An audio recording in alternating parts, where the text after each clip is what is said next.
বর্তমান সরকার বিদ্যুতের দাম বাড়িয়েছে। পূর্বে যে বিদ্যুৎ বিল আসতো সেটা দিয়ে তো আমরা ক্লান্ত, এত বিদ্যুৎ বিল আসে কিসের জন্য?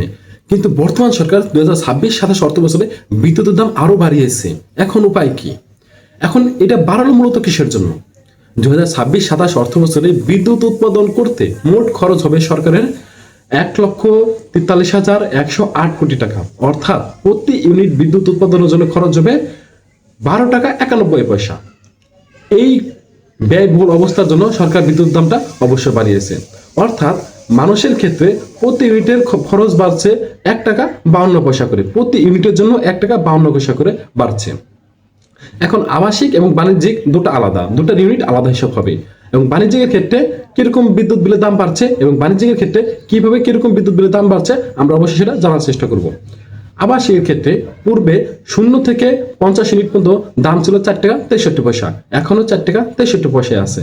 আবার 50 থেকে 75 পর্যন্ত পূর্বে দাম ছিল 5 টাকা 26 পয়সা, এখনো 5 টাকা 26 পয়সায় আছে। অর্থাৎ যারা 0 থেকে 55 ইউনিট 75 ইউনিট পর্যন্ত ব্যবহার করবেন তাদের ক্ষেত্রে এই সুবিধাটা রয়েছে। তাহলে বিদ্যুৎ দাম বাড়লো কাদের ক্ষেত্রে? 75 উপরে যারা ব্যবহার করবে তাদের ক্ষেত্রে বাড়ছে দামটা। 76 থেকে 200 ইউনিট পর্যন্ত যারা ব্যবহার করবে তাদের পূর্বে দাম ছিল 60 টাকা 2 পয়সা, এখন হয়েছে 8 টাকা 50 পয়সা।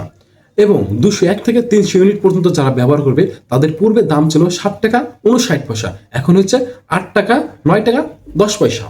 এবং 300 থেকে যারা এখন 400 ইউনিট পর্যন্ত ব্যবহার করবেন তাদের পূর্বে দাম ছিল 8 টাকা 2 পয়সা, এখন হয়েছে 9 টাকা 62 পয়সা। তো এইভাবে আস্তে আস্তে বিদ্যুৎ দামটা বাড়বে। এবং বাণিজ্যিক ক্ষেত্রে আগে দাম ছিল 13 টাকা 1 পয়সা, প্রতি ইউনিটের দাম ছিল 13 টাকা 1 পয়সা, কিন্তু এখন সেটা বাড়িয়েছে 15 টাকা 36 পয়সা পর্যন্ত। এখন বর্তমানে 15 টাকা 36 পয়সা পর্যন্ত বিদ্যুৎ দামটা বাড়িয়েছে। তো এই সরকারের বর্তমানে বিদ্যুৎ উৎপাদন খরচ ব্যয়বহুল হওয়ার কারণে বিদ্যুৎ দামটা মূলত বাড়িয়েছে।